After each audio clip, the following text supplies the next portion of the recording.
뉴스원 광주전남 취재본부 취재부장을 맡고 있습니다. 박준배 기자라고 합니다. 네, 안녕하세요. 저는 뉴스원 광주전남 취재본부에서 일하고 있는 이수민 기자입니다.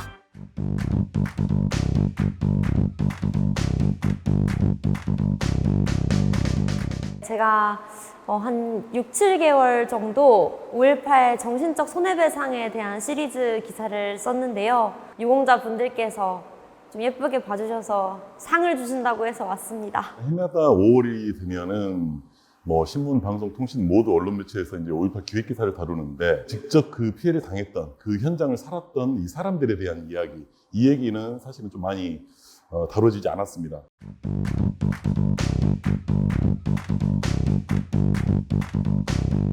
기자가 되면은 5.18 유공자들의 이야기를 이렇게 한 명씩 사연을 담아서 취재해보고 싶다는 생각을 했었는데 이렇게 한 분 한 분 이야기를 들어보니까 저마다의 사연이 다 너무 특별하고 그리고 그 기억을 아직도 42년이 지났는데 이렇게 너무 생생하게 갖고 계셔서 이거는 언론이 사실은 진작했어야 될 부분인데 좀 늦었다 이런 생각도 들고요. 그 현장을 살았던 그 사람들의 이야기를 담는다는 게 그때의 현실을 그들의 목소리를 통해서 생생하게 전달한다는 게 가장 큰 의미가 있다고 봅니다.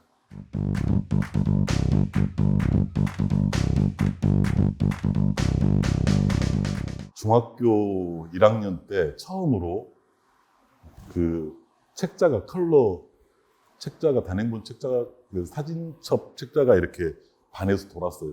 봤더니 그 5.18 피해자들의 시신들, 처참한 상황들, 뭐 그 시신 사진까지 얼굴에 총 맞고 이런 시신 사진들 담긴 사진첩이었거든요. 그래서 그 사진첩 보고 굉장히 크게 놀랐었고 어린 마음에 굉장히 놀랐었고 이게 우리나라 맞냐, 이게 사실이냐 할 정도로 충격을 받았던 기억이 있습니다. 그리고 나서 그 다음에 음악 선생님이 아침 이슬이라고 하는 노래를 불러줬고 가르쳐줬고 그러면서 이제 그때는 뭔지 몰랐는데 나중에 지나고 나서 보니까 계속 그 부채의식으로 잠재의식성이 좀 남아있었던 것 같고요. 변영수 선생님께서 본인 아프시다고 그 병 진단받은 이야기를 전화로 하실 때 저한테 그 이야기 하셨어요. 지난 42년 동안 되게 이 마음속에 짐처럼 힘들었었는데 이수민 기자가 몇 개월 동안 이렇게 써준 기사가 이제 4,400만 유공자들의 마음을 울렸다. 이수민 기자가 우리의 희망이다 라고 이야기를 해주셨는데 사실 그 전까지만 해도 그냥 일의 일부기도 했거든요. 그랬는데 그때부터 뭔가 저도 많이 더 끌어오르고 이 분들의 이런 정신적인 트라우마가 저랑 얘기하는 시간 동안에라도 조금 치유가 되고 기사로서 조금 많이 누그러지고 희망과 자긍심으로 바뀌었으면 좋겠다고 생각합니다.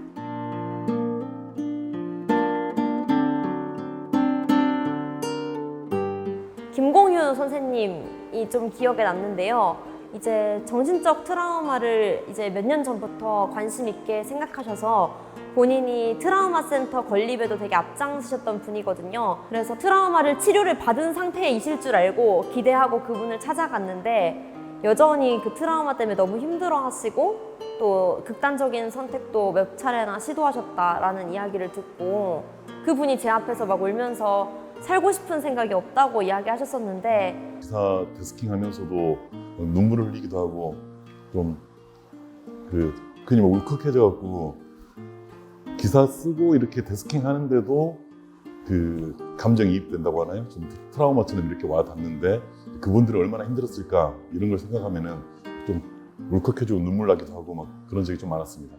이런 작업이 왜 빨리 더 이루어지지 못했나 하는 아쉬움도 들고 미처 몰랐구나. 내가 정말 5.18에 대해서 모르고 있었구나. 언론의 역할이 이런 얘기들, 깊이 있는 얘기들을 조금 더 많이 대중들에게 더 알리는 게 언론의 역할이 돼야 되지 않겠나.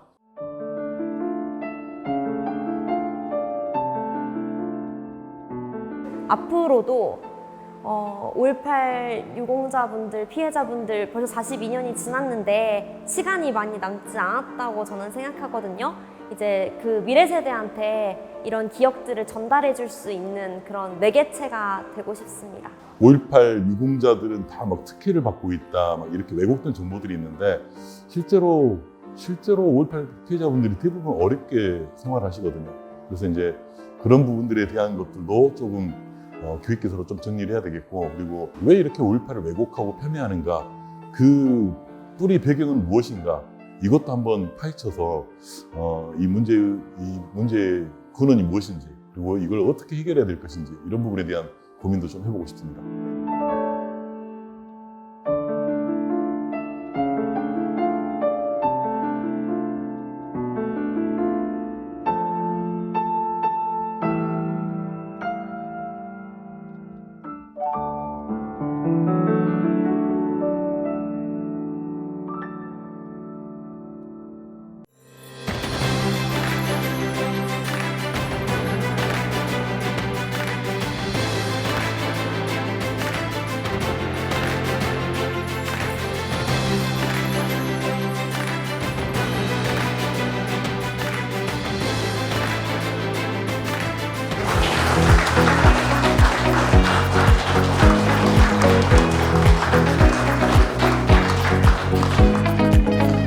그동안 왜 내가 이걸 더 관심을 못했을까 이런 부분에 대한 죄송한 마음이 더 컸습니다. 이런 선생님들의 역사를 계속해서 이어갈 수 있도록 제가 제 역할을 앞으로도 열심히 하라는 뜻으로 알겠습니다.